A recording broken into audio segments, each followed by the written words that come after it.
Did I misspell Exorcist? No, I didn't. Okay, good. Looks kind of funny. Hi, friends. I'm host Eric, host of Talking with Famous People. What's that? Oh yeah, Rachel's here too. Sorry. I'll be joining in and out. That mic's not on. So if you want to come over, if you do want to be over here, we can share this mic. Okay. Sweet. That's what it will be.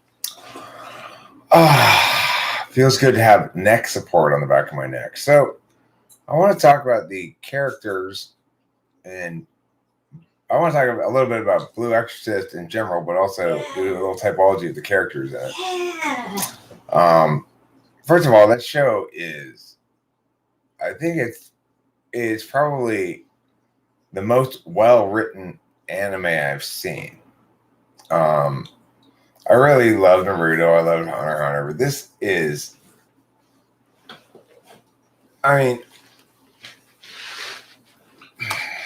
Blue Exorcist is some high quality art across the board. It's got great writing in it, some great lines. The main story is there these two brothers, Ren, who's the who's like Hellboy, like son of Satan or whatever. But he's half Satan and half person. And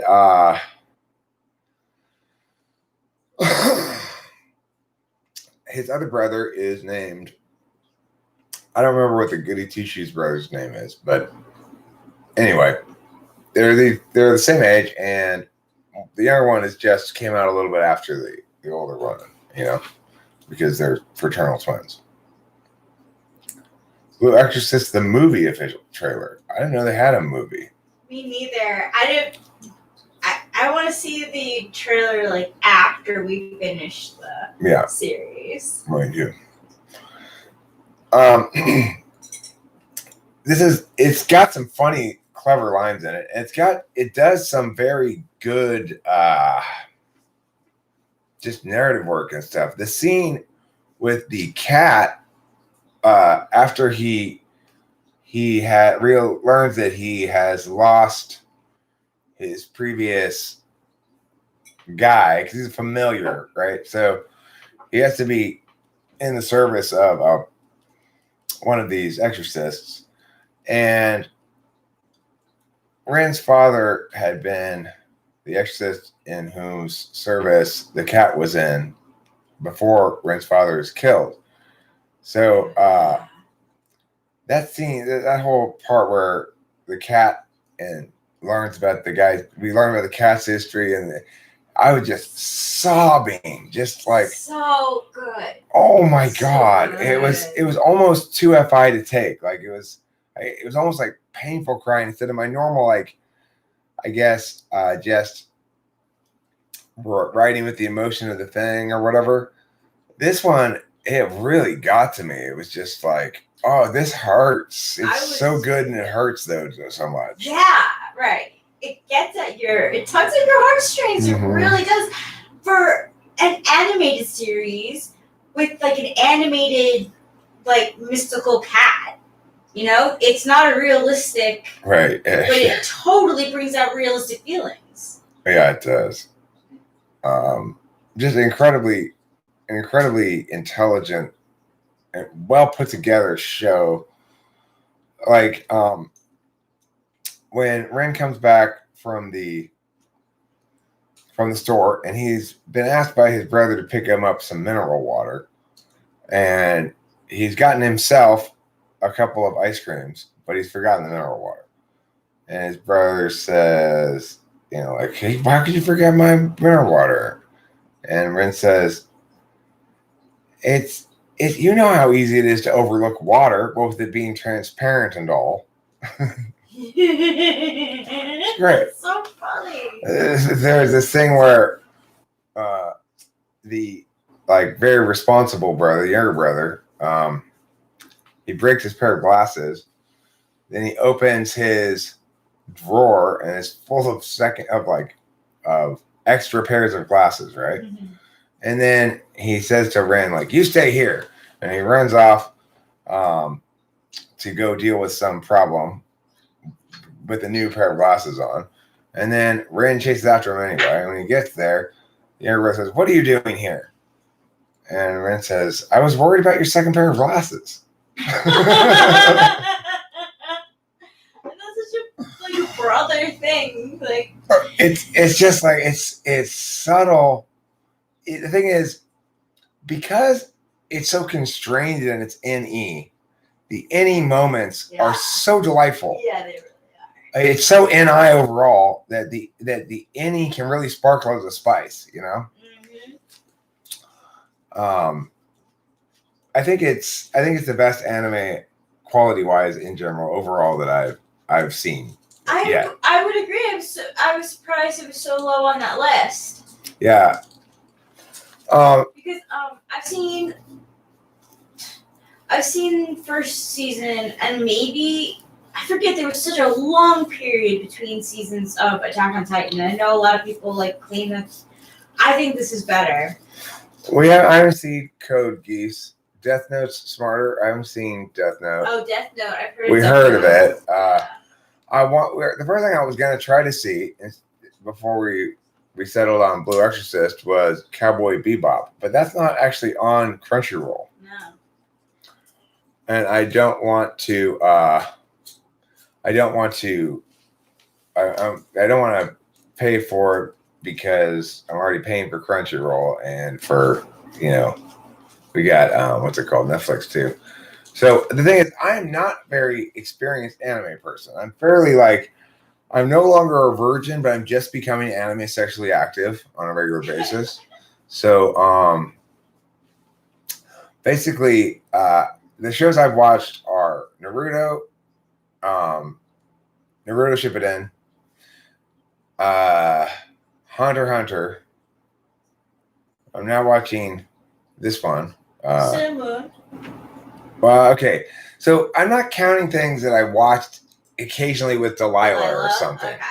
Like that were on Cartoon Network back in the day. I'm not counting stuff like that I didn't get into and watch seriously from the beginning. I wouldn't think. So I'm just saying the shows that I have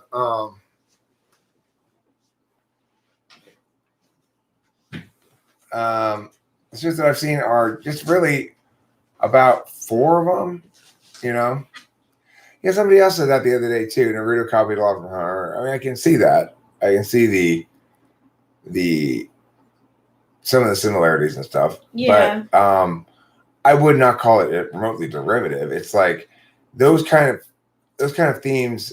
If that's true, then you could just as easily say that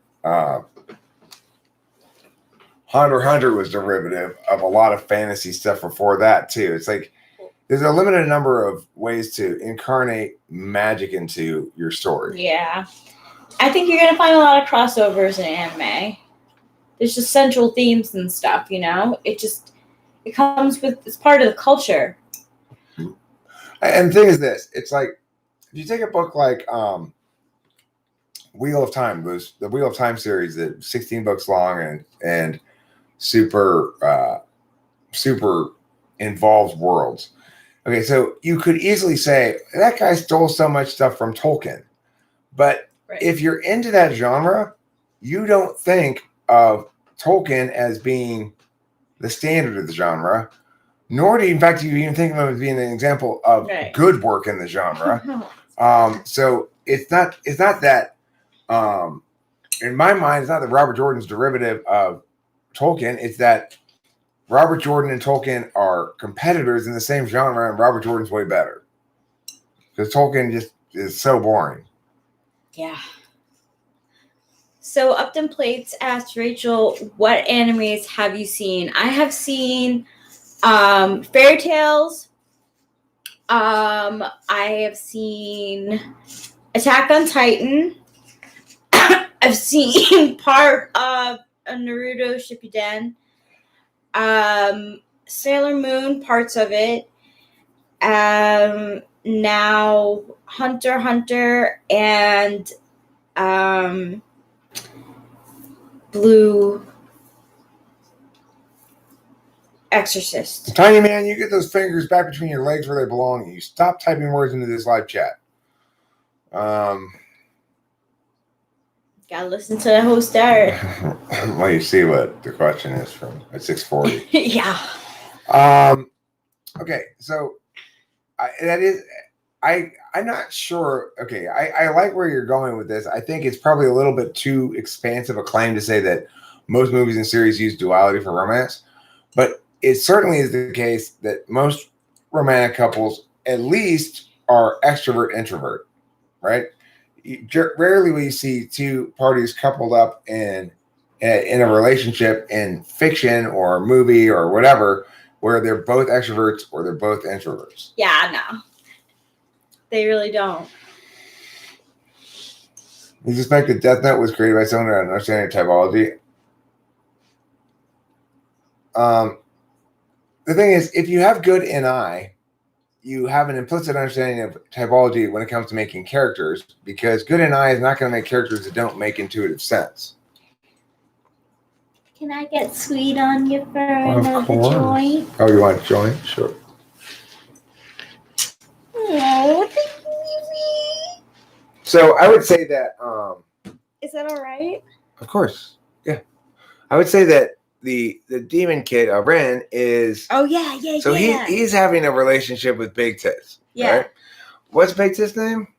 Something with a T. Wait, which Big Tits? The one who comes to school. Blondie? She finally takes off. Yeah, she finally takes off her old-fashioned clothes, and yes. everyone realizes, oh my God, you've got big tits. I don't know her name.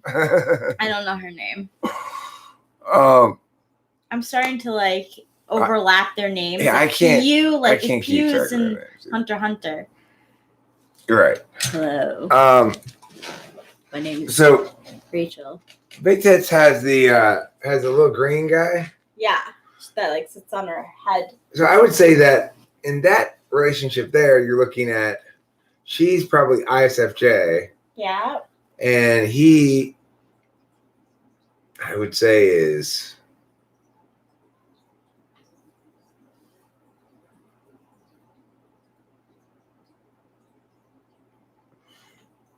ENTP?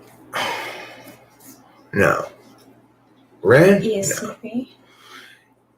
I want to say ESTP, even though you could probably make a better argument for ESFP. I just don't think he seems like an ESFP. No, I don't. I think.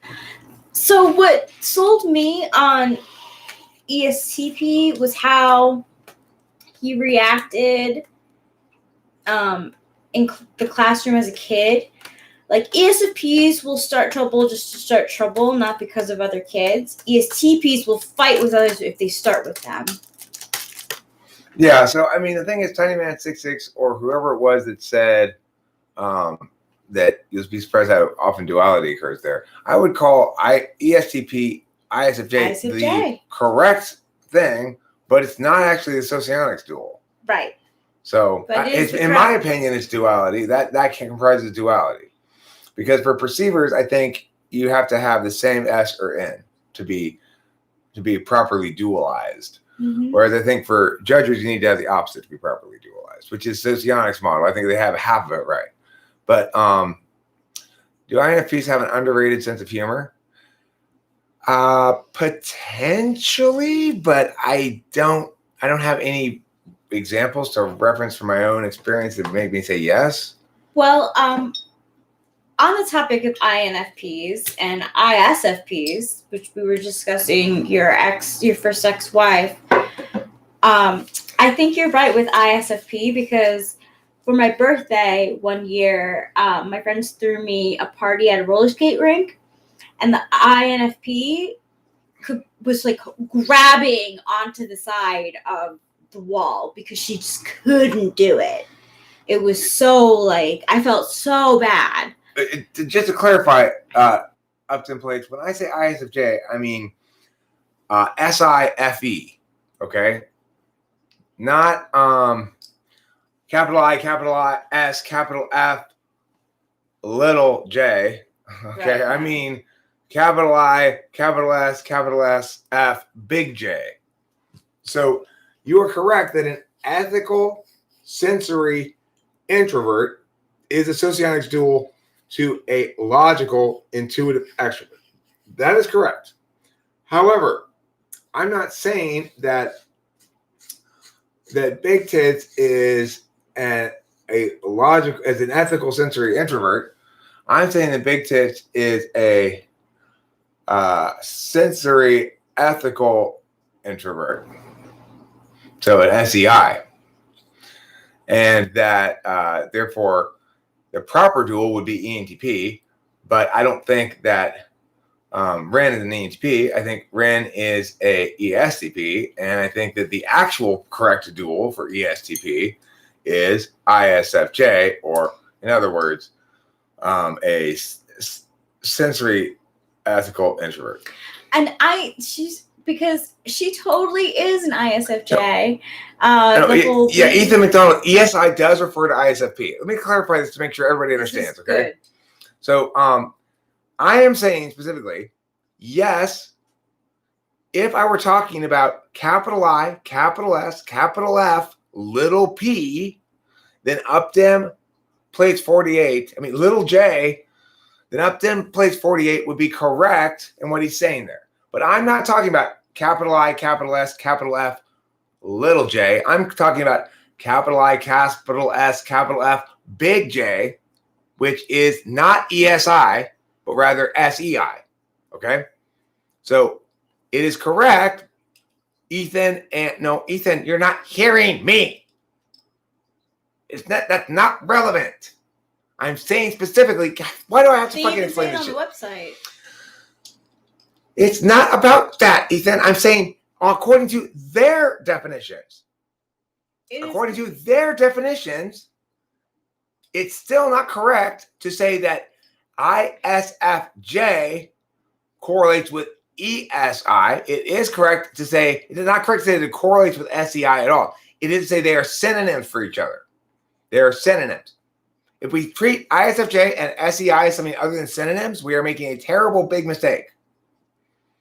It is not acceptable for sociologists to say, well, we define things differently like that. No.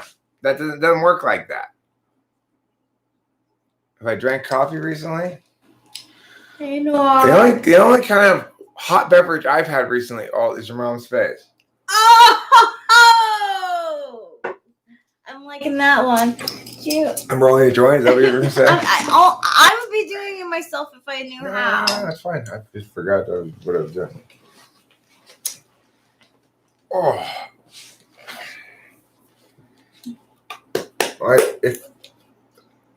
Is this a playful anime flavored title?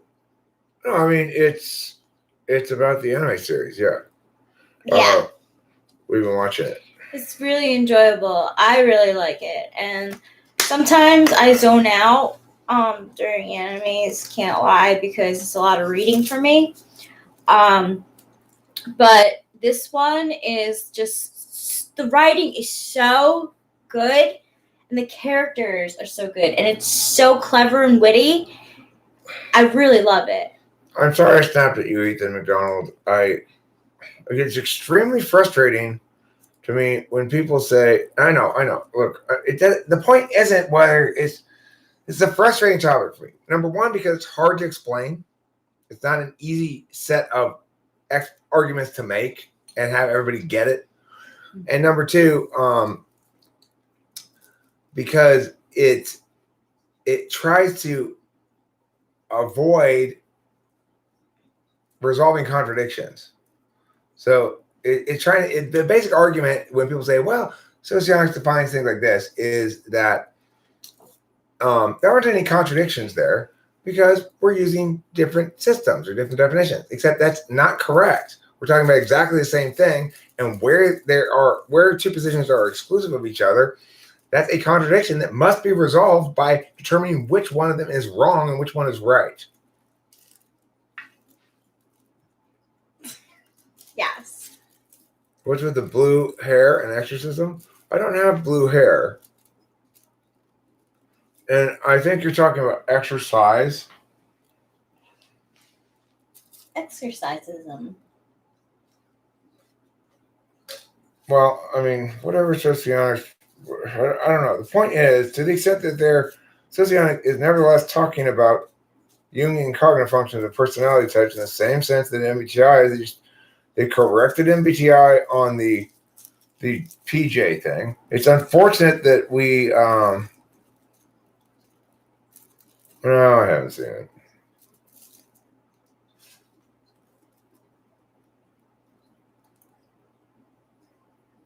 Yeah, I mean, it's one of the critiques I've made about sociology before. They say information metabolism, except not all cognitive functions metabolize, and some presumably do. So it's like knowledge functions presumably metabolize incoming data into knowledge, bits of knowledge. And that's fine. But action functions don't metabolize anything. Putting information doesn't metabolize. Digging a hole in the ground doesn't metabolize. Yet there's still matters of attention. So we have to use words properly, you know? Metabolize means something specific. And even if it's being used as a metaphor here, right? Information metabolism is different than information dissemination is different than because email analytics, I'm still constrained by the same limitations that people are constrained by in that regard. I don't have I might be able to better avoid some common mistakes than other people, but I'm still going to be subject to the problem with a non-interface approach. Namely, I can't, as a matter of judgment, decide where I need to push for more information on a test like that. And a lot of these things, you know, you need to, it can be difficult to make a test that's not, it doesn't get gamed, you know? But unless you're talking to somebody. I'm confident that other people can't game me, you know? When I'm typing them and I'm asking them questions, I understand what I'm looking for better than they understand what I'm looking for to a substantial enough amount that even if they are gaming me, I'm aware of, I'm keeping track of that specifically as a means of typing them. How they game me and how much they game me is relevant way that I can determine what type they are. That's not something you can somehow, you can't really fit that into a multiple choice test, you know?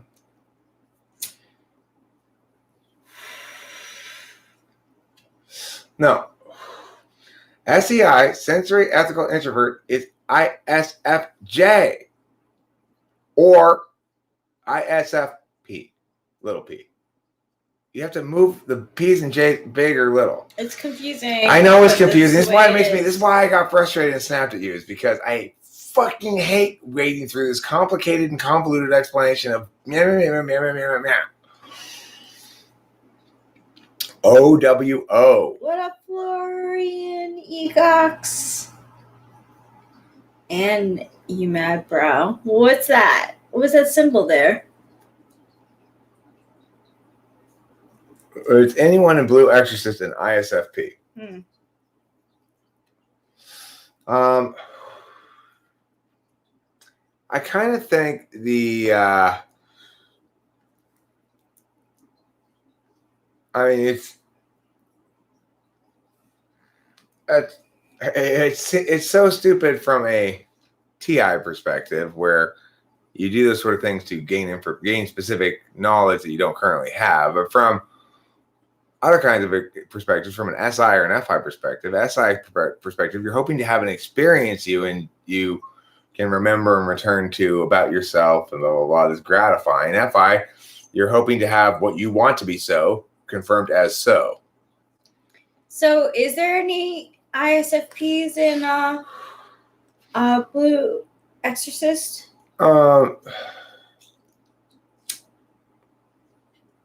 Well, I would say probably the mean girl's friend who left. She was an ISFP, I think. Oh.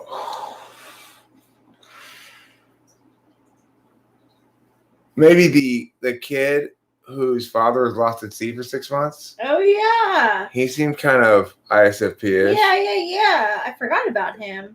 Possibly ESFP-ish. You could, yeah. Women in burqas provoke more imagination into men. You mean you're saying that dressing a woman in a burqa just makes us objectify them harder?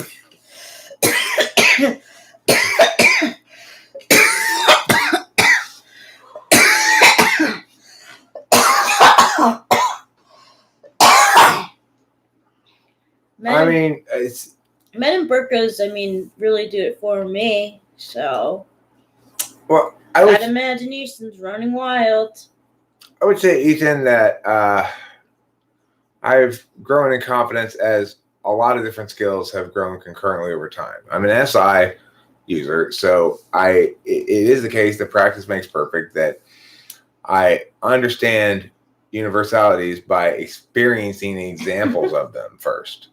So I recognize this as a limitation in my epistemology, but also recognize that as a 49-year-old ENTP, I enjoy a lot of advantages from having built up a lot of SI resources. So it's like the reason I can make that video about that wiki disclosure K that I made earlier is because I've had years of experience coaching top-level debate. If I had that and I was 29, then I certainly wouldn't have the experience with cognitive functions, and I wouldn't also have the experience with music and blah, blah, blah, blah. It's like it takes an ENTP a long time. Thank you, darling. You're welcome. To develop skills enough to really feel confident in the world, because they feel as though they've hit an example of just about everything, or at least more correctly is to say this: they've got in place a rule that it forms a set that nothing they encounter won't fit into one of their sets, even if they haven't encountered the specific instance before. It's a good type to go out with, Tiny Man 66. I have. Can I give you some hints, Tiny Man 66? Be prepared to laugh at a lot of bad jokes. Some of them are going to be good. Some of them are going to be like, you're clever. Others is going to be like, this is inappropriate. I mean, but you'll have a fun time. Wouldn't it be best to game people by making a test difficult? I mean, the thing is, that assumes that you can convert test questions that are designed to identify cognitive processes into difficulty levels. You can really only do that with TI, I think, in a meaningful way.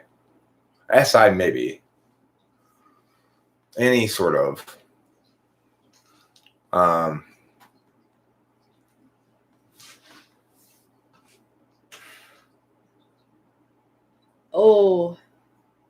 that's what I basically think is that about the popular understanding of socionics that people judge based off behavior, not cognition. Again, not saying I don't think that's how socionics identifies itself. I think socionics says it is a taxonomy, basically, of attentional manners. I can't wait to see to hear about it, Tiny Man 66. I hope it goes well, and I hope he does eat lots of pussy, like you said, because we live in the WAP era, so everyone has to remember that wet ass pussy is what the big dick energy women want, apparently. I just kind of summed it up for everyone. Yeah. Would it be fair to say? So try to say there aren't really types that fit so much as functions that work well or opposed. No, I think it's fair to say there are types, but they, what is a type? A type is a dominant function and a second function. Everything else is logically necessitated by those, where they are. Alma, big dick energy. It's a thing. Big dick energy is when a person, either male or female, knows that they have like prominent alpha energy, and they're proud to show it. That's what it is. It's not the insertion or anything like that. It's not. I to give a little context here. She came. I don't know if she came up with the term, but she revealed the term to me wherever she got it from. Yeah, I didn't make it up. When I was asking her, like, so what's the deal with this, like, Cardi B stuff and that level of sort of in your face vulgarity? I don't find it attractive at all, but maybe because I don't find it feminine at all, right? And she said, well, that's just, that's what you call big dick energy. Yeah. In a girl. Yeah. So, yeah. And of course, that's not something that I find attractive at all. I was just kind of wondering, is she intending to, in that song, be attractive to men, or is she intending to be respected by men? It seems like she's conflating the two things. Yeah. She is. In general, you don't want your sexual attractiveness to mix in with your a colleague respect for a colleague at work. Those things don't go together.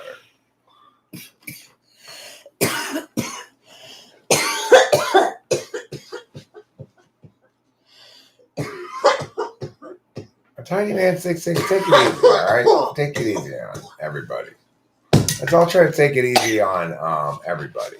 Everybody, yeah. I was just trying to explain.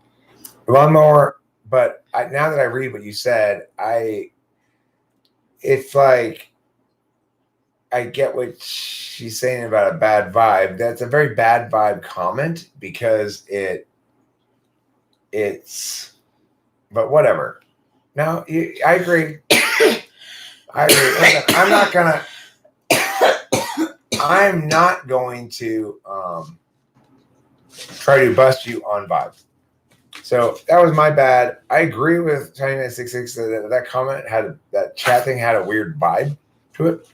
But now that I've read it and thought about it for a second, I realized I can't bust you on when you successfully leave all the shit subtextual. When you've done your job at that point. Yeah, well, yeah, it's oh, that's not coronavirus. That's bong rips. That's lungs clogged with resin. Yeah. Big difference. It's a little lady's lungs. He's got a point there, Tiny Man 66. He's got a point there. What? He said, you just did. If you don't have anything nice to say, don't say anything at all. That's what Tiny Man 66 gets for saying, I will not start conflict rather than I should not have started conflict. And that's why words matter, friends. It's like I was watching a little teeny bit of this video called, it was a MGTOW video of sorts. It was titled, When I First Realized That I'm Undateable. And it was kind of a clickbaity title because I think mostly it's sort of about men's issues and stuff. But it started with the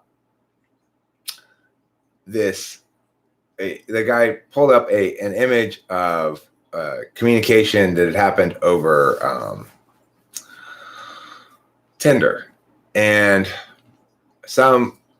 who knows if this is legitimate? Let's assume it is. This guy had sent the host this picture of this exchange in which the woman said, I just swiped so I could tell you how ugly you are and how you're never going to find a woman to love you. Oh my gosh. Basically. And then the guy in the Tinder app just said in response, like, same to you. And the woman said in response to that, like, yeah, tell that to my 400 matches. So, and then the host correctly said he didn't respond well to that. And I was like, yeah, you're right. And then the host didn't respond well himself. Said what he should have said is, what he should have said is, what a coincidence! I swiped for you for the exactly same reason. It still wouldn't have played any different. It's still the same argument, just phrased slightly better. What he should have said is, why would you be so cruel to me? Now, that's hard to fight back against. That's a lot harder to fight back against. Because that person has to, like, think about themselves if they're back at you. It's one of the things that I feel like all this time, like, and dealing with my client's parent.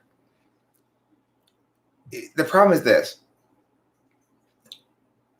if I were involved in dealing with the various people, or even if somebody sort of qualified were involved to deal with them, then it'd be so easy. Yep. It's like I just walk in and make this So argument, this argument, and you walk out with exactly the outcome I wanted. But of course, the reality is most people don't end up making the right arguments. Like that host had time to think about it, what the guy should have said ahead of time, and he still didn't come up with the right answer. Is that Louis the 17th? Louis the 17th? Yeah.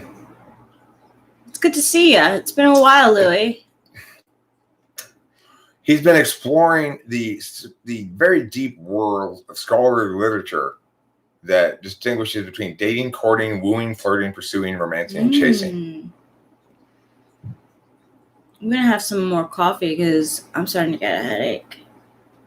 I think it's because of lack of caffeine. You should have more coffee. Yeah. Or maybe you need more food. Are you hungry? Maybe. It's because of the coughing.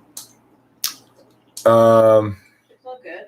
TinyMan66 says ESTP and me and INFJ, who has ESTP shadow coming out, especially online and drunk. We're obviously edgy. Oh, you've been drinking. Has it been that kind of Sunday, TinyMan66? Did you start drinking like 2 in the afternoon and now you're like, oh. INTP, ENTP, ISTP, and INTJ are 4chan lords. Edge lords, I would guess would be. I'm not quite sure what qualifies as an edgelord. Is it people who, like, am I an edgelord for when I make, anal mucus jokes or what? Deep down, INFJs are aggressive AF. I think you're right, TinyMan66. Yeah. I think you are correct. I think you are too. I don't know much about the typing system. I don't think it's based on Myers-Briggs, so I use Myers-Briggs acronyms and language. Well, basically because they sort of for the English versus metric reason, it's like because everybody used those terms. The best thing to do really would be to say, to just call them by their first function and then their second function. So I would be NETI. And then there wouldn't be any need for any other names than that.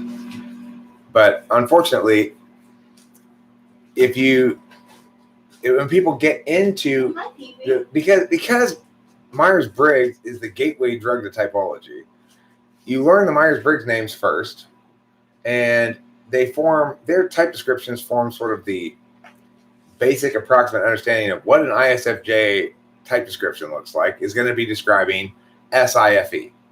It's not going to be describing something else. So, go ahead, Rachel. What type do you think the Ren's brother is?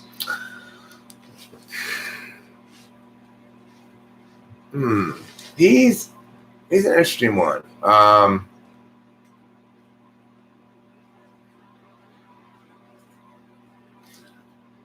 Maybe an ISTJ. That's where I was leaning. Maybe ISTJ. Yeah.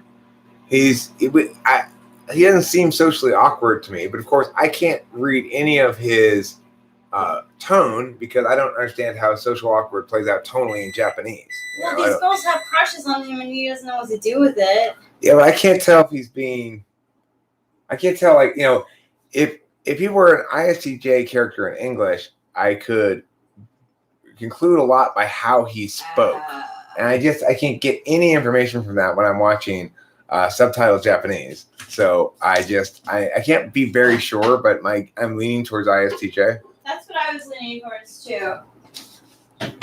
Life bites because of the patriarchy. Example of edgelordness. Would that be meant seriously or ironically? If it's serious, is it not edgelord? But if it's ironic, then it is. An edgelord is someone on the internet forum who deliberately talks about controversial, offensive, taboo, or nihilistic subjects in order to shock other users in an effort to appear cool or edgy. Oh, like Cloud? Is Cloud an edgelord? That sounds like you're describing Cloud, right?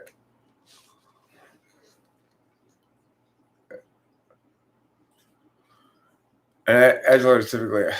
I want to know. I have a question, actually. Now that we're talking about like names of things, edgelord. What is a simp? A simp comes from simpering. Like somebody who's simpering is like, hey, what do you want? Don't do anything for me, right? And so they're saying, particularly accused for guys who don't think themselves worthy of girls or something, okay. I guess. Okay. And so they go on OnlyFans and pay money to see a picture of a lady's leg or something like that. Oh, okay. I get it. I was thinking of like simpleton. But that makes a lot of sense. I don't think it's from sympathetic. I think it's from simpering. It's simpering. Yeah, it is. It didn't make sense to me. I was like, I've heard people use it, but I've never heard. But by that definition, then Cloud is. But the definition that Running Fox pasted here, Cloud is the ultimate edgelord. Lawnmower is not an edgelord because even if you think he's offensive or whatever, like he says here, he genuinely means what he says. He's got strong opinions about stuff, and he's growing to find more nuanced expressions of those positions. True. See, this is an interesting notion. A simp is a guy who wants to chase women, but even if given attention, the woman will never choose them. Okay, so that seems like it's not part of the simp. You're inferring that, like, you're saying that what makes somebody a simp is how somebody else behaves around them. What up, Torvis Shepherd? It's true. You can take anime character behavior at face value because anime makers do not comprehend subtly. They don't. I mean, in general, I agree. But this show is quite subtle. In fact, it is. You can miss a joke. There are times when I have to go back and rewatch sections because I want to make sure I caught what they were doing there. It's a beautiful and like deftly painted portraits of that incorporate a lot of different, like, extremely emotionally powerful to me. This one is it really is. It is tearing me to pieces every episode without being depressing. Yeah. And I love that. because I don't like my emotions to be, well, if it's good writing, it's good writing. It'll make you feel like the way it's supposed to be written. I'm so bad at that. It's unfortunate these terms are used. The thing is, I get the idea behind it. That the kitty pageant winner. If you're a dude who's paying a chick on OnlyFans to show you a picture of her leg or something, then you're not trying hard enough to get an actual chick in some sense. Or you've given up on getting a chick, you know? Cucks are psychologically castrated. I mean, cucks technically are people who get cheated on by a woman. A man who gets cheated on by a woman is a cuck. A cuckold is the actual word.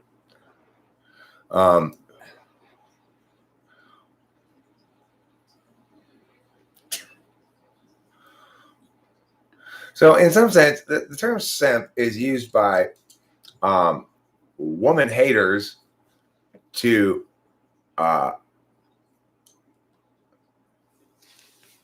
it's basically used by lifelong renters to shame people who are OP and currently looking for a home. You'll never be able to afford a home. You'll never be able to buy a house. Huh? You're just going house shopping because you're fooling yourself. None of those houses want you. It's like no, I'm not saying just a person buying on OnlyFans makes them a simp inherently. I'm saying if they're doing that as a replacement for any kind of real intimacy, then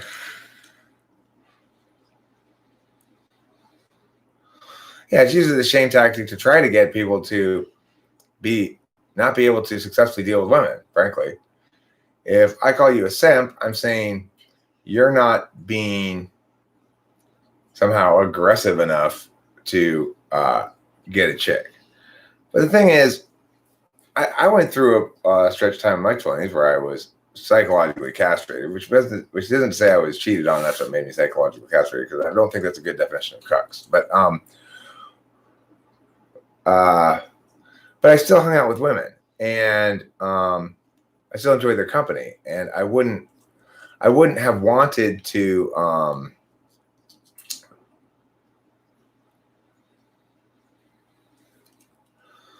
I wouldn't have wanted somebody to say, since you're not humping any of them, there's something wrong with you hanging out with them, which is basically the message of simp. If it's directed towards people who purportedly are getting friend zoned. And I understand this. Like, if you are pursuing a chick because you want to get on her, then cuckoldry is kink between two consenting adults. It would have to involve three. Yeah, true.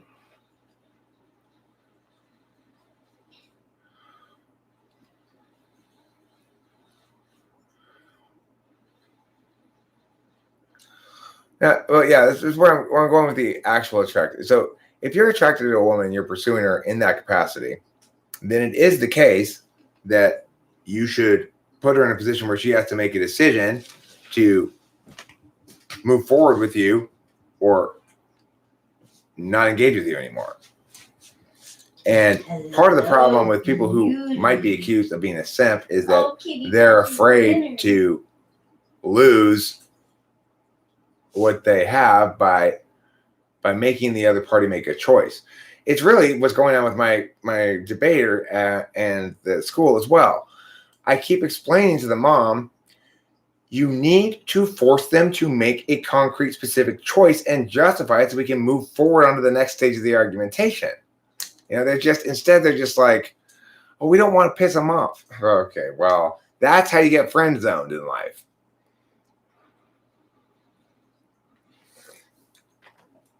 Look, if you're actually friends with a woman, that's not getting friend zoned.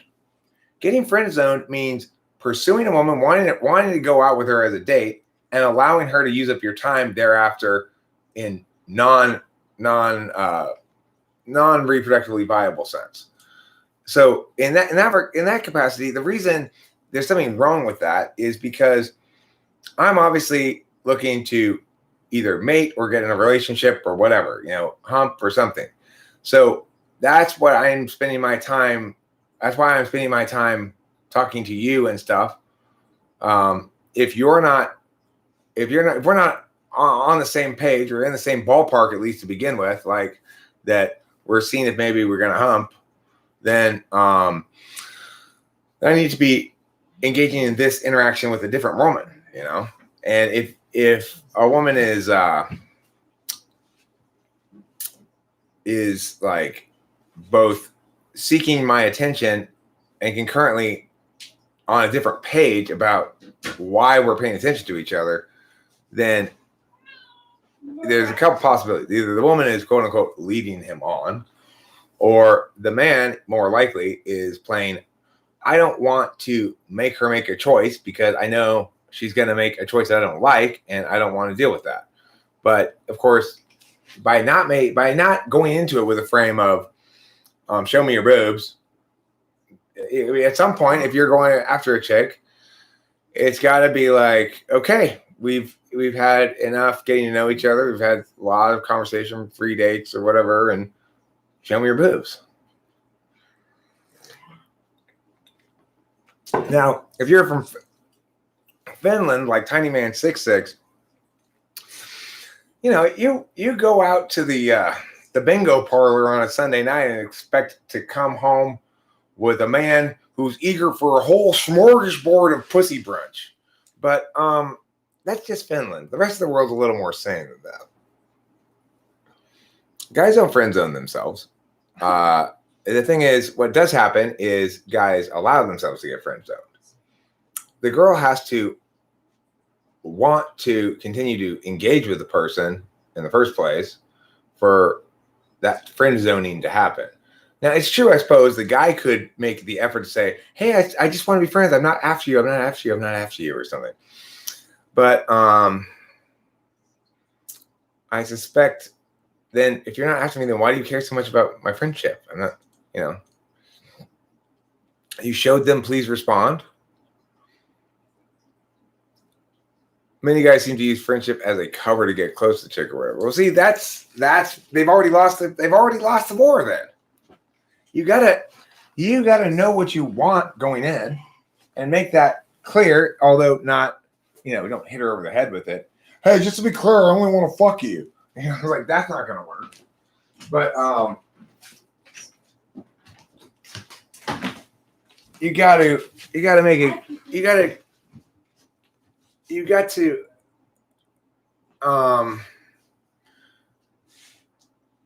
it's like the basic dynamic of most heterosexual relationships is that a woman is attracted to sexually a man's appetite for her if it's the right guy.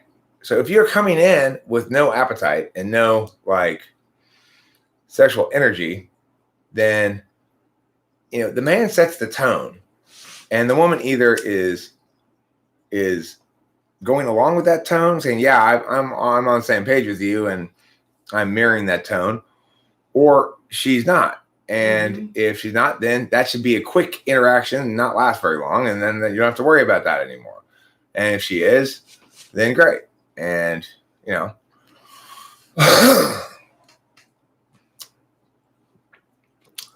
Okay, well, I do think don't be a simp if they want to be friends with you. Be honest in your interest is absolutely true and good advice. You should always be. Don't try to downplay your interest in order to get close in hopes that by being a good friend, she'll eventually start to see you as more. That's insane for the reasons I just said. You've already set precedent that you're not more.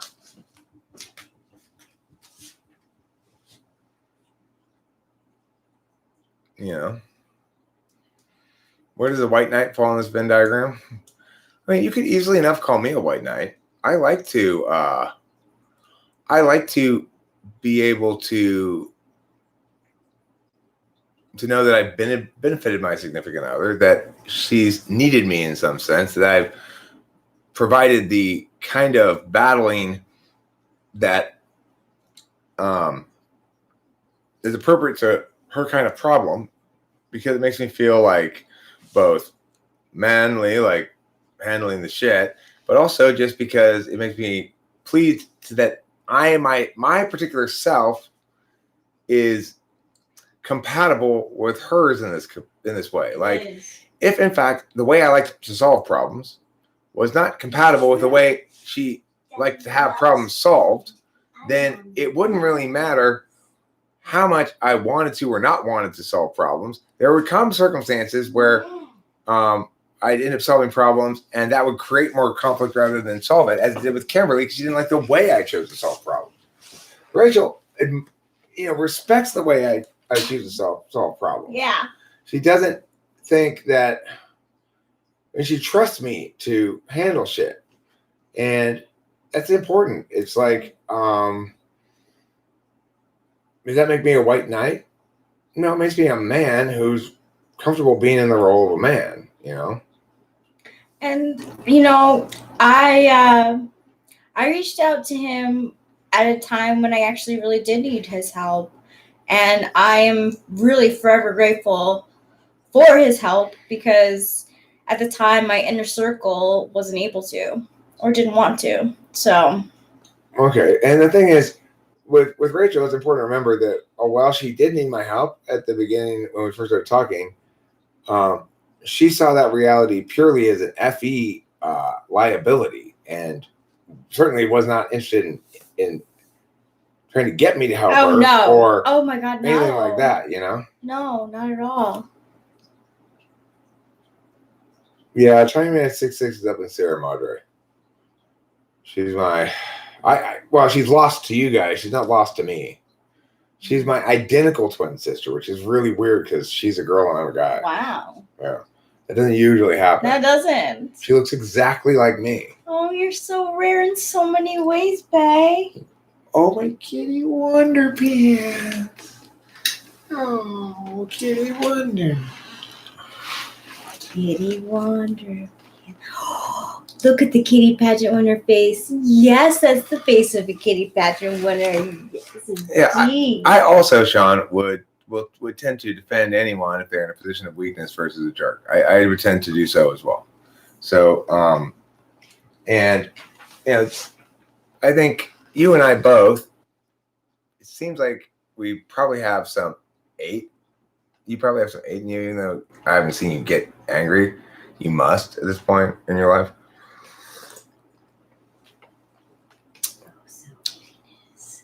Oh, typical white knight is like a guy stepping in when you're having a public disagreement or argument with your female partner. Oh, okay. I see. It's the idea that somebody said like it's a manipulation tactic. Florian Egox, you're the owner of my cat's body double?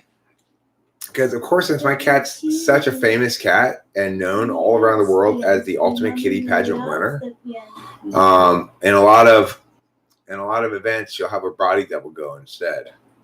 Yes. Well, the point is, Louis the 17th, the person who's approaching doesn't know if it's your girlfriend or not. It's just the second person you're standing next to having a disagreement with. You know, they're going to assume it's your partner, your girlfriend, but it's your partner one way or the other. It's one of 2 people there.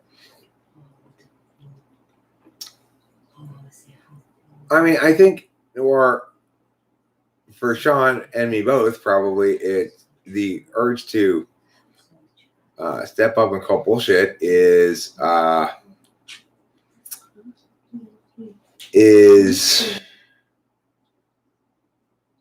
somewhat happens before you even. I don't know how it is for Sean actually, but with me, it tends to happen before I've even thought about it. It's like somebody's pissed me off, and I'm already walking over going, "Hey!" before I even think about it. You know, the exception being when I was in Berkeley and there was homeless guy, probably kind of a troublemaking guy who was like leaning all over the counter at this frosty freeze, and the owner of the business asked him to move, and he wouldn't move, and he's like making all these and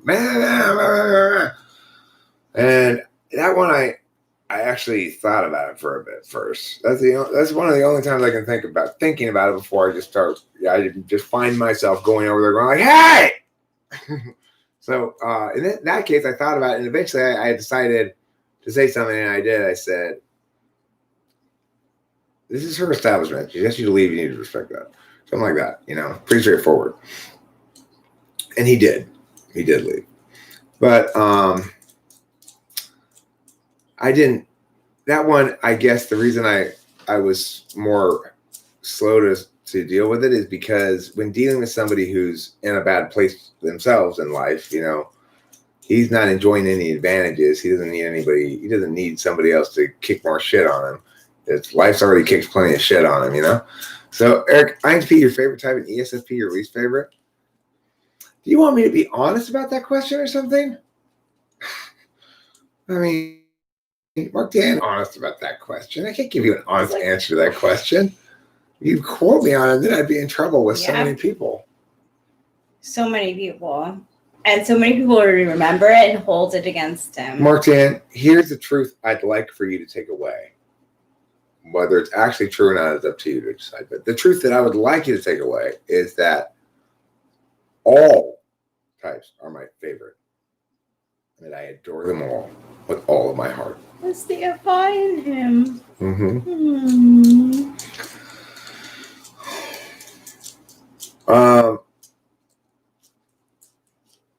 I mean, the thing is, most of the time when a man helps a woman or a woman helps a man, it's not an act of chivalry or of condescension.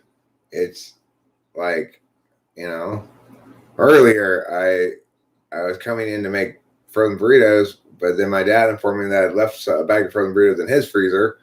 So I was like, can you start these while I go get the shit out of the freezer in there? I wasn't saying, I need your help, mighty Rachel, because I'm so helpless. And neither was I saying, milady, please just do this small bit of work while I do the other things because chivalry is not dead. I wasn't saying anything. We weren't. This is not most of the time when people are nice to each other, helpful to each other. It has nothing to do with all of this weird, feminism, anti-feminism stuff. Tiny Man 6'6". You and Finland can fucking suck it, okay? You take your Reykjavik, or is that in Iceland? Is that Finland? Reykjavik? You take your Reykjavik, you take your reindeers, and you shove them up your ass. That's also the FI in him. Mm-hmm.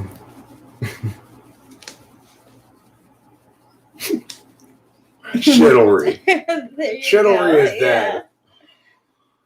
It is all the white patriarchy. No other reasons exist. When I was 16, my 15-year-old sister, ESP, saved me from a mean woman police officer who was just harassing me for no reasons. I didn't know how to deal with that corrupt authority and female of Southern. Huh. Yeah, well, you've got that Southern charm. That's what people say. That's a euphemism for white. Yeah.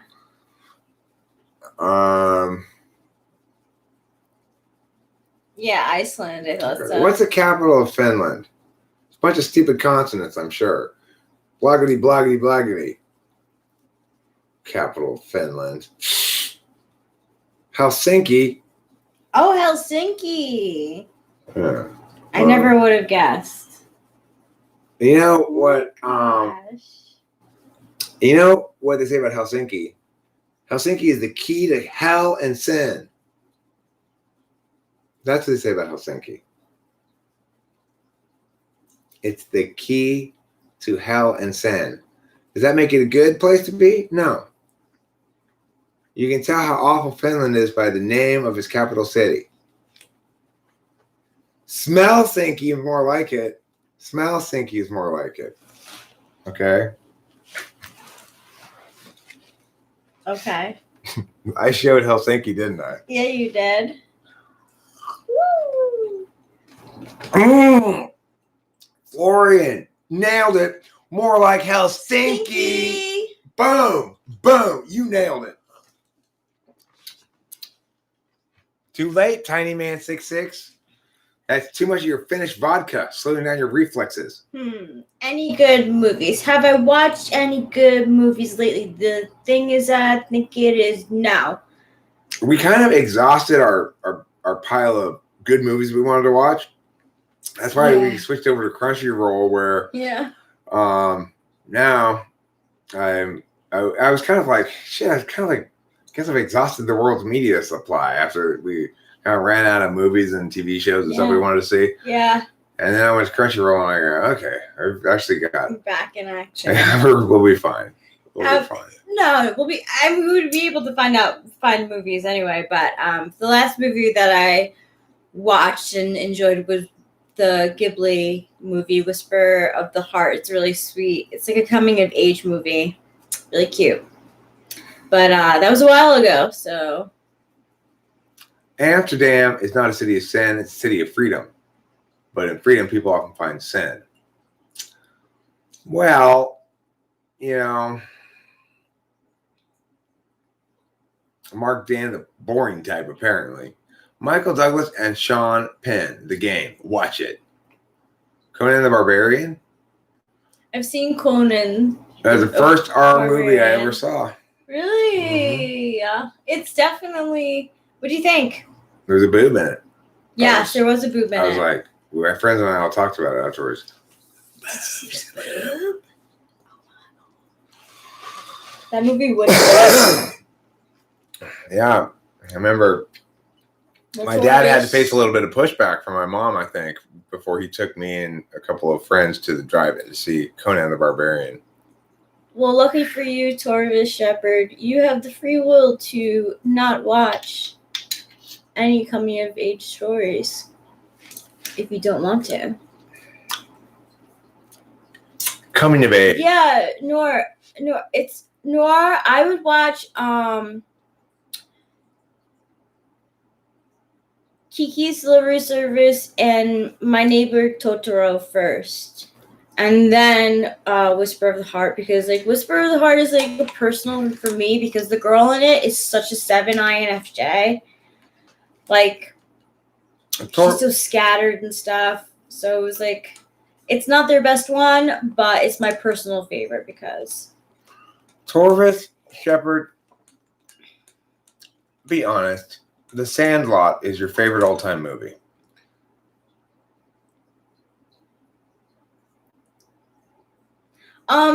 I have seen Eternal Sunshine of the Spotless Mind used to be my favorite movie, and it's definitely like my second favorite movie, but it is sad, and so that's why I took it from number 1 to number 2.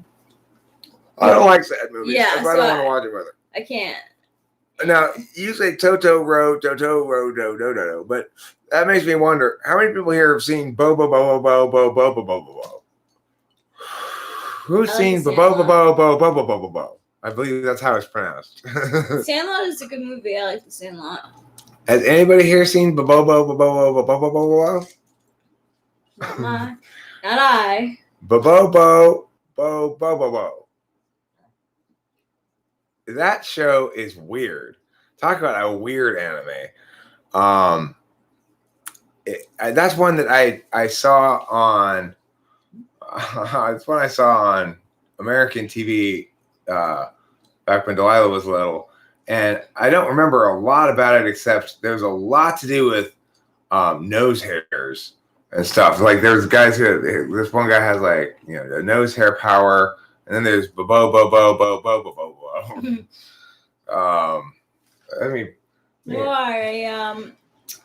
it's funny that you mentioned that because I liked it way before people liked it. Like I would say, Eternal Sunshine of the Spotless Mind was my favorite movie, and a lot of people would be like, "Really?" Bo bo bo bo bo bo bo. That's how it's pronounced. Bo bo bo bo bo bo bo. It's a Japanese comedy manga series.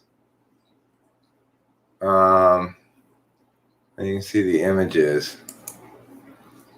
Like this guy is whoa. It's those hairs. Yeah, and like this guy, I don't remember who. It's funny. I looking at the pictures, I kind of remember it, but it's a very nonsensical show. Like unlike the show we're watching now. I don't think I would be able to watch it. Yeah, it's I don't know what to make of it. It's just kind of like it's neither funny nor. Oh no. It's very surreal, but it's not actually funny, and it's not really. You don't really care a lot about the characters, and nothing really ever seems to happen. But oops, like it doesn't even have a plot here that indicates what happens in it. Well, it does sort of. It says. In the year 300X, the entire world is under the tyrannical rule of the Marhuaj Empire and their ruler, Suru Sulina IV, Chromedome Empire, and Baldy Ball IV in the English dub. His hair hunt troop creatures innocent bystanders' hair, leaving people's victims of the hair hunt's troop head shaving in their village in ruins. Standing against this evil regime is the heroic but bizarre rebel Bobobo, who fights the hair hunt troop with his powerful Hanagi Shinken, Fist of the Nose Hair. His team consists of a normal teenage girl Beauty, the smelly teen warrior Heppo Komaru, and the Hajiki leader Don Patch. Bobobo is on an exciting gag-filled quest in which he uses his hair as a weapon in many locales to fight the forces of the Maruhaj Empire as he gains other allies along the way.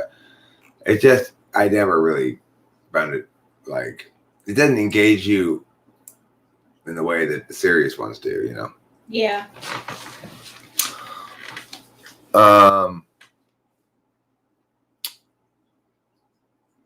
How do you spell what? Bobobo? Just like it's pronounced. B-O-B-O-B-O. B-O-B-O-B-O-B-O. Bo. Oh, I love The Princess Bride. We both love Princess Bride. That's a good couples movie, yeah. Bo. That many bows. Is Eternal Sunshine about the math dude who developed game theory? No. That one's called. Do you know what he's talking about? A Beautiful Mind. A Beautiful Mind, yeah. I knew it had some word, shared one of the words in the title. Yeah. Get an eye. Yeah, the name's hilarious. I agree. It's a great name for Bo. Tiny Man 66. That's a pretty damn good idea. I could start making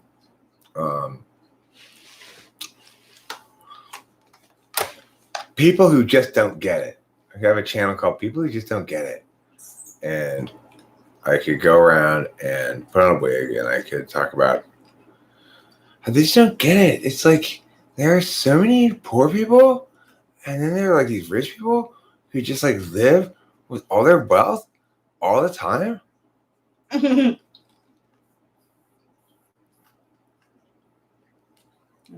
I told her I'm with her body. I'm with her for her body, not her taste in movies. I get both. I'm a lucky man. You really said that? That's what email answers say. I really hope he didn't say that. I'm sure he didn't. He's such a Weisenheimer. My grandma used to call me that. Don't be a smart aleck. I think a Weisenheimer is one level worse than a smart aleck. Yeah. Which is one level less bad than a wise guy. Yeah, I was one less than, I was a Weisenheimer to my grandma McCurgan. Because you be a Weisenheimer, you could be a wise guy. You be a wiseacre, right? Like, don't be or what's the term? Don't be a Weisenheimer, wise guy. Well, naturally, there's wise ass or smart ass, smart aleck, smart ass, wise guy, Weisenheimer, or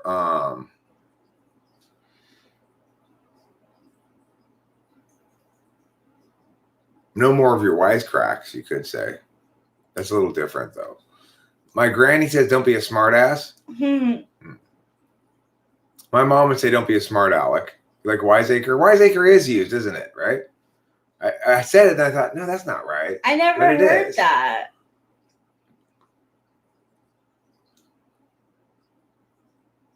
Don't be a smart aleck.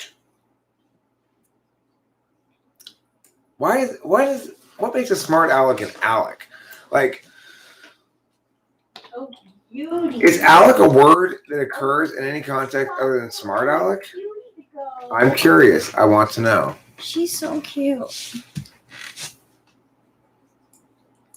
Are there any other kinds of Alex besides smart ones?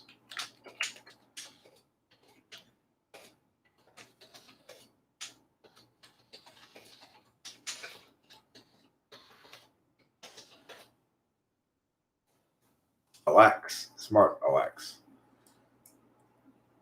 where did the phrase smart aleck came from? Well, see, this one says spelled like this, Alex. Like I spelled it. Smart Alex. Are people who are obviously conceited and think they're pretty clever. At one point, it was thought this term was simply generic and that Alec wasn't actually a real person. But research done by Professor Gerald Cohen in 1985 for studies of slang part 1, as well as research by other historians, has shown, based on considerable newspaper article evidence, that Alec was probably a real person, namely Alec Hogue. Hogue was a pimp and a thief in New York City in the 1840s. He would rob his wife Melinda's customers while she distracted them. At first, the scheme worked like this. Melinda led a victim into a dark alley where she picked his pockets. Then she embraced the victim and held her hand out behind him, where Hogue was hiding to grab the stolen goods. Inevitably, some of these women would go to the police and report the thefts. To protect himself and his wife from arrest, Hogue enlisted a couple of police officers by promising to split the stolen goods with them. But Hogue's downfall came when he ran into some financial difficulties and couldn't give the officers their fair share. Initially, he got away with this by operating a panel game. Melinda would bring the men back to her apartment, and then, according to George Wilkes, editor of the Subterranean, who met Hogue in prison while Wilkes was falsely imprisoned, Melinda would make her victim lay his clothes as he took them off upon a chair at the head of the bed near the secret panel, and then take him to her arms and closely draw the curtains of the bed. As soon as everything was right and the dupe not likely to heed outside noises, Melinda would give a cough, and the faithful Alec would slyly enter, rifle the pockets of every farthing or valuable thing, and finally disappear as mysteriously as it entered. Sometime after that, Alec would bang on the door, and Melinda would make out that he was her husband who had returned early from some trip. The victims then hastily grabbed their clothes and escaped through the window. Pretty clever. Police soon discovered Hogue was cheating them out of their share by this new tactic and arrested Hogue and Melinda. Hogue promptly escaped from prison with the help of his brother, but was eventually recaptured. Alec Hogue was then given the name Smart Alec by the police for being too smart for his own good. The thought is the police then used this term when dealing with other criminals who seemed a little too smart for their own good. Often thinking of ways around giving police their payoffs. Don't be a smart Alec. This term, as an expression, then took about 20 years to germinate and eventually found its way into print in 1865 and popular culture shortly thereafter. Interesting. You know what else is interesting? What? The Lakers won. Yeah, your dad told well, he told me they were up by 30 when I was sitting over there. So I just down by 30, yeah. I assumed they had won. Yeah, they did. Man, I didn't get to tell you. A nosy Parker is another great example of a smart. I didn't even realize it was a class of things. Smart Alec, a nosy Parker. You're right. It could also be a chatty Downer. A chatty Cathy, a Debbie Downer, a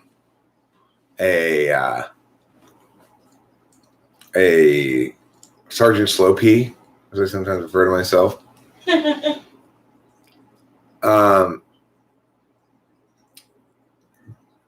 Damon/Chad is an ENTJ. And anybody in socionics who was good at typing him would say, in socionics, Damon/Chad, you are TENI, just as you would be in any other understanding of this stuff that got you right. So if, in fact, he was typed instead as SETI, then whoever typed him that got it wrong, no matter what system they were typing in. Socionics does not think he's an ESTP. Damon Gray/Chad Crandall has never had any reason to think he's an ESTP at all. And he's never had any reason to think that he's the socionics name for an ESTP, which is SLE. He's never had any reason to think that he was SETI at all, ever. And if he's convinced somebody he was, then both he and that person are wrong. If somebody typed him as that, then that person is wrong. I have enough experience with Chad Crandall, chatting with him at some length and occasions, to be quite certain regarding this and not have to even throw in any kind of disclaimers or like qualifying statements. Chad Crandall / Damon Gray is an ENTJ. has never had as a dominant function extroverted sensing, period. No matter whether you try to measure it in socionics isn't that wrong. A system would have to be completely wrong to think that he's SE dom.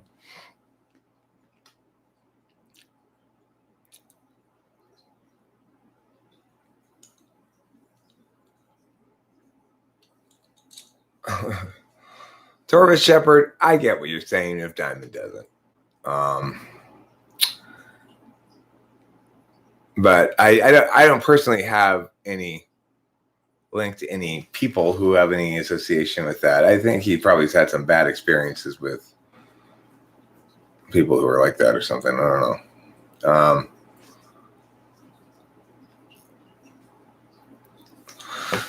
I mean, look, the other thing is when Rachel went to a Andre F says, bro is Princess Mononoke themed with the Forest Girl and Wolves.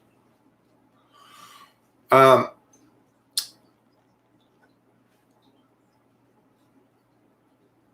agree with your stance, particularly with Rick and Morty, their fan base. Well, the thing about Rick and Morty is it sold a lot of merch. So you're likely to see somebody out in the world decked head to toe in Rick and Morty gear and think, ay.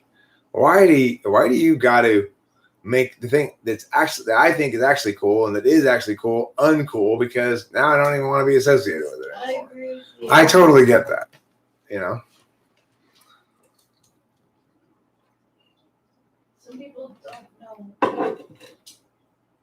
I have a keychain by them, but that's because I collect keychains. And I liked them way before. Ethan, remember, Socionics didn't type Damon /Chad. Either he typed himself or somebody typed him. They might say that they were justifying their typing of him with Socionics-based justifications, but it is not the case that he got typed in Socionics as an ESTP. What is the case is he found someone or typed himself as an ESTP using Socionics justifications and initiated this bullshit narrative that he was one type in one system and another type in another system. The definitions, to the extent that Socionics defines functions at all, they don't define them meaningfully at all. So there'd be no reason to think that those could meaningfully justify any conclusion. And additionally, to the extent that they define them remotely meaningfully, no sane person would think that Chad Crandall's dominant function is SE according to a Socionics frame of reference. Socionics doesn't define SE like that. So, in other words, Ethan, the problem isn't that Chad Crandall or Damon Gray got typed as SLE in Socionics. The problem is somebody typed him as an ESTP and used Socionics justifications to justify that. And then somebody typed him as an ENTJ and used cognitive function justifications to type him as that. And it was probably him who did both of them. And he was wrong in one occasion and right in the other. And it's simply that simple. There's nothing more to it. No, they don't seem like the same type at all. Ask Taylor if they seem like the same type. Taylor will tell you there's no way in fucking hell that guy's an ESTP. He told me that, oh my God, I cannot stand this TE. It's driving me crazy. The fucking magma flow of TE from this fuck is driving me insane.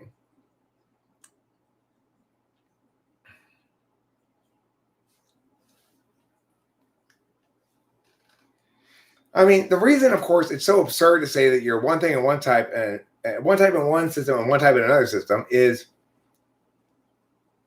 so does Chad Crandall act differently when he is understanding? Torvis Shepherd, you need to go home and watch some more coming of age movies right now. I want nonstop coming of age from you. Nonstop coming and nonstop of age. in a post-apocalyptic world, Lawnmower, if your militia runs into me and it's more powerful than my militia, then I want to make my militia part of your militia. If my militia is more powerful than your militia, then I want to subsume your militia into mine, okay? So let's make an agreement right now that when our two militias meet, the one with the bigger militia will command both militias from that point forward. With obviously, the other part, you'll still be the top sub-commander of your people, but I'm assuming my militia is bigger, or the other way around, because my militia might be smaller.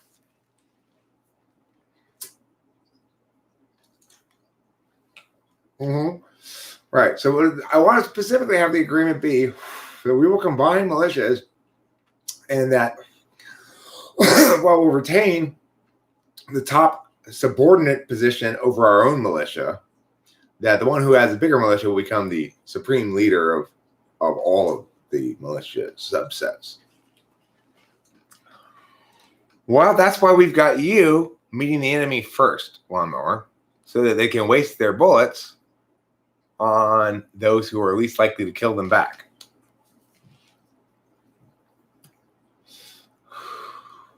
Okay, are you saying whose militia has a larger mean height, or are you saying average? Because it's going to be a different response, probably. It's going to be different. Because we have this one guy who's like 40 feet tall, but the rest of our guys are pretty short, like 5'3". So probably Lawnmower is going to win the mean, but is going to lose the average.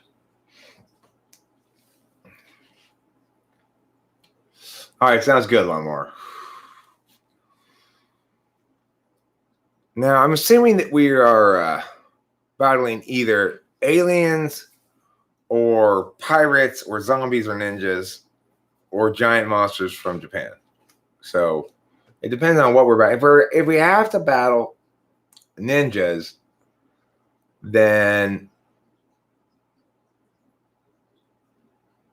the key thing about battling ninjas, don't turn off the lights, because they always wear black clothes. And if you want to be able to see a ninja very easily, just make sure your area is well lit. They're going to stand out against the bright white. Paint all your walls white. That's a good way to avoid ninja attack. Ninjas are always slinking along the sides of walls and melting into the darkness of the wall. Just paint your walls white. Or better yet, put something sticky on them, so that when the ninja comes and pushes himself against the wall, then when they go and like you pull that sound, it makes some things pull against things. Trick against ninjas: avoid nighttime. Trick against pirates: avoid boats.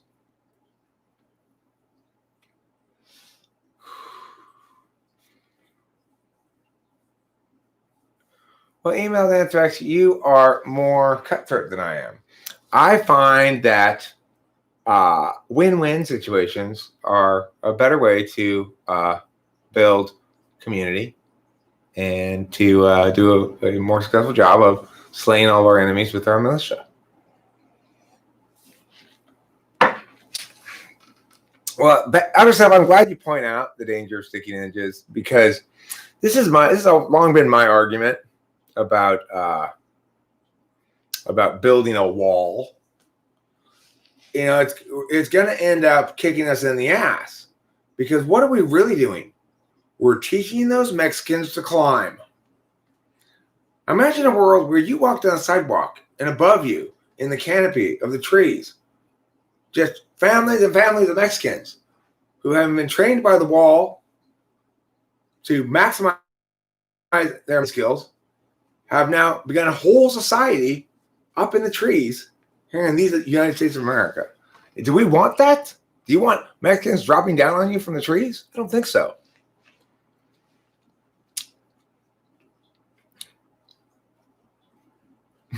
Yeah.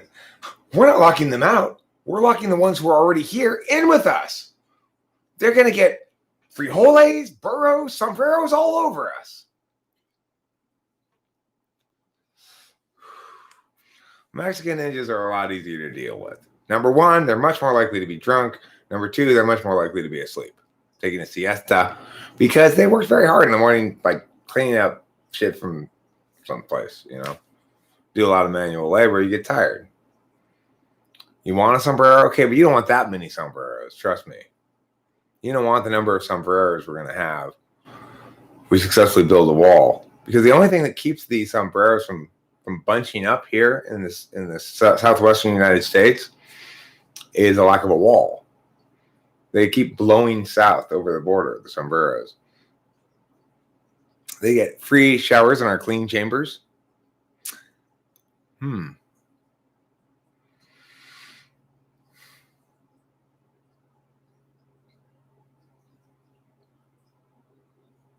So, see, the point I'm trying to make is simply this. We really have to be careful about how our plans may be turned against us. And we have to think about what all the impacts are. Have you ever heard that argument before, except from me? That, hey, have you even considered the consequences of training all those Mexicans to climb so well? That's what I mean when I'm talking about sophisticated, nuanced political positions. In the words of the immortal Sonic the Hedgehog, I'd like to hang, but I got a juice. I like that. I'd like to hang, but I got a juice. I didn't know that was from that thing that you said, Hedgehog show, Hedgehog game. Yeah. Oh, don't be such a ninja. It's a good curse word, I agree. Old timers still whittling at the park? What do they whittle? I want to know. Little statues? Little what? He's as I'm up, over, and gone. I'm up, over, and gone. No, they'll just project some outrageous thing onto me and then use it to make wrong decisions concerning me. Make decisions concerning me that are wrong. Who will do that? The old timers at the park? They mostly just make a pile of wood shavings. Why does your stomach hurt so bad? Did you have too much coffee today, Noir? Are you using one of those Nuva rings? I hear they cause discomfort.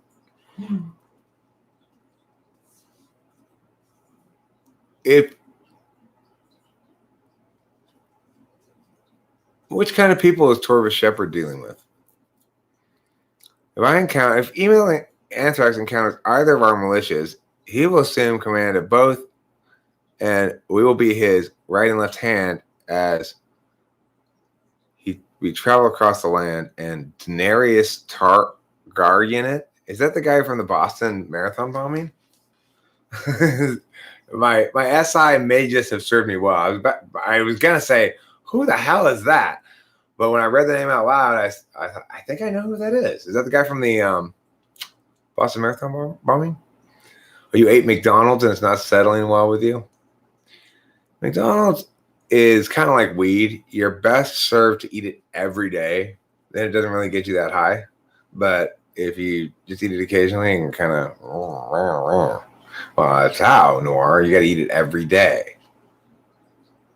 Oh. What was the guy's name who was the Boston Marathon bomber?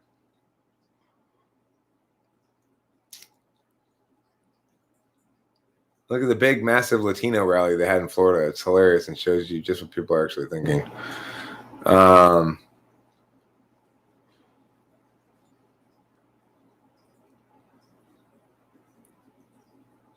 There were two bombers for the Boston Marathon.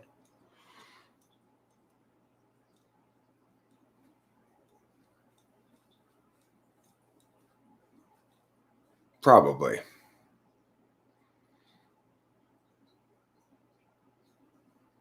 I've never seen Game of Thrones, so I don't know what type those characters are.